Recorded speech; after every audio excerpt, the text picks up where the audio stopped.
lifestyle has meant ceaseless movement. Unlike many well-known Asian meditation teachers, I prefer to travel alone and anonymously, so I can observe and interact with people in spontaneous, authentic ways. I have spent a lot of time in airports, walking the streets of cities around the world, sitting in coffee shops, and, in general, people watching. I've spent decades with experts in psychology and science, and with friends and students around the world, trying to understand their mindsets, struggles, and cultural pressures. I've gotten tutorials from several highly regarded psychotherapists, such as Tara Bennett Goleman and John Wellwood.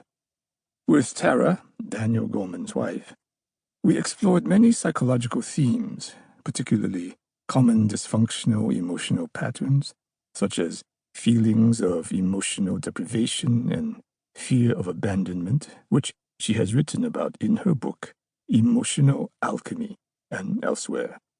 John Wellwood, a maritotherapist and author, was a source of insight into relationship patterns as well as the concept of spiritual bypassing, the tendency to use spiritual practices such as meditation to avoid unhealed psychological wounds and overwhelming, troubling emotions. I've also learned a tremendous amount from my students, from talking with them about their lives, their relationships, and their spiritual practice. From these sources, I learned about both my own neuroses, habitual patterns, and emotions, and those of my students. This has informed my teaching approach as my understanding of the particular emotional and psychological challenges modern students face has grown. For example, how people can hide from psychological issues in their spiritual practice, as well as sensing the hidden power of our emotional patterns and relational wounding. Such insights have shaped the instructions offered in this book. My approach as a teacher stems not just from this sensitivity to modern challenges in the emotional and psychological realms, but also from my remaining dedicated to the possibility of transformation and awakening. I try to be faithful to the traditional deep wisdom I emerged from, but at the same time being up-to-date and innovative.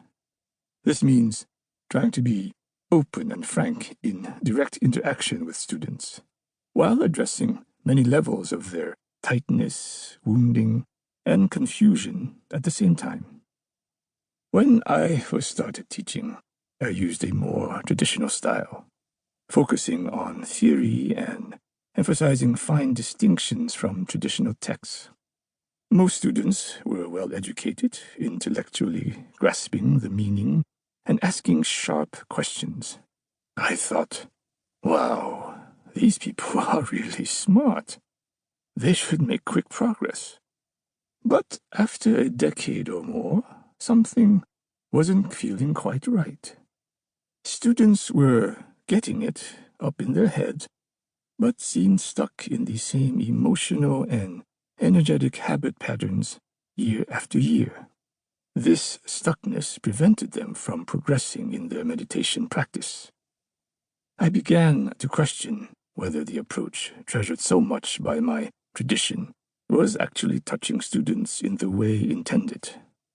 I pondered why students around the world were understanding the teachings, but not able to embody them and deeply transform. I suspected that the channels of communication among their minds, their feelings, and their bodies were blocked or strained. From the Tibetan viewpoint, all these channels should be connected and flowing freely.